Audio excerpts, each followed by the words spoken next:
tous les militants, comme tous les dimanches, ils sont à la place de la République. Donc on est présents, on est nombreux à être là.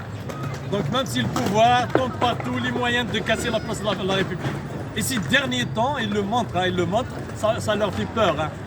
Ils sont en train de vivre un cauchemar. En fait, les rassemblements à la place de la République leur font vraiment très mal. Donc tous les gens qui ont tenté de casser cette place n'ont pas pu. Et le pouvoir, avec les autorités, avec d'autres forces, des forces étrangères, ils ont tenté par tous les moyens de casser cette place, mais on est resté mobilisés et solides. Donc ils ne pourront pas casser en fait la place de la République. Donc ils vont envoyer le 19 mars leur Baltadji. Apparemment ils sont en train d'appeler en fait les Haraga. Ils les appellent Haraga. Nous on les appelle Algériens. Il n'y a pas de différence entre les Algériens. Il n'y a pas de Haraga, de cadres, d'intellectuels. Il y a des Algériens, point barre. Nous on croit au principe de la citoyenneté. Donc, et il n'y a pas de différence entre les Algériens. Eux ils les appellent Haraga. Les Haraga ils vont venir. Pourquoi? En contrepartie ils vont leur donner des passeports. Donc vous imaginez en fait à quel point ces gens-là c'est des criminels, c'est-à-dire ils vont envoyer quelqu'un, soi-disant ils vont lui donner un passeport alors que c'est un passeport, c'est un droit. C'est un droit, à la base tu n'as pas besoin d'un voyou, d'une mafia pour récupérer un passeport, c'est un droit le passeport.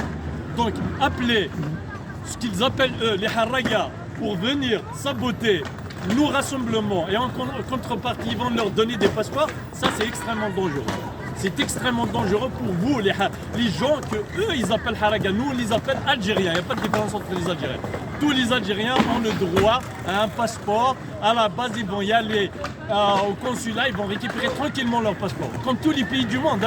Donc eux, vous savez, il y a toujours en fait un moyen pour organiser la corruption. Pour organiser la corruption, donc eux, donc ils inventent un truc, les gens qui n'ont pas de papiers en France, pas en Algérie, parce que ce sont des Algériens. À la base, quand ils viennent au consulat, ils ont le droit à un passeport. Donc eux, ils inventent un truc particulier pour organiser la corruption. Donc faites attention, celui qui acceptera de venir saboter nos marches va payer très très cher. Très très cher. On ne rigole pas avec les gens qui sont proches du pouvoir algérien. Il va mettre les pieds à la place de la République, entrave pour l'exercice de la liberté, de notre liberté d'expression. Donc, comme nous avons déjà fait les démarches auprès de la préfecture pour organiser notre rassemblement, donc une personne qui va venir doit savoir qu'on va le poursuivre. Il y a un article qui interdit d'entraver l'exercice de la liberté d'expression. Comme ils ont publié en fait plusieurs vidéos pour dire on va venir, donc nous avons la preuve qu'il y a en fait une volonté d'entraver. Non pas seulement, mais il y a une concertation parce qu'il y a plusieurs personnes. Il y a une dizaine de personnes. Donc ces personnes-là, nous avons récupéré les vidéos. Donc on est en train de faire les démarches. Ils payeront très très cher. Merci. Vive la révolution, vive la lutte, jusqu'à la chute du pouvoir.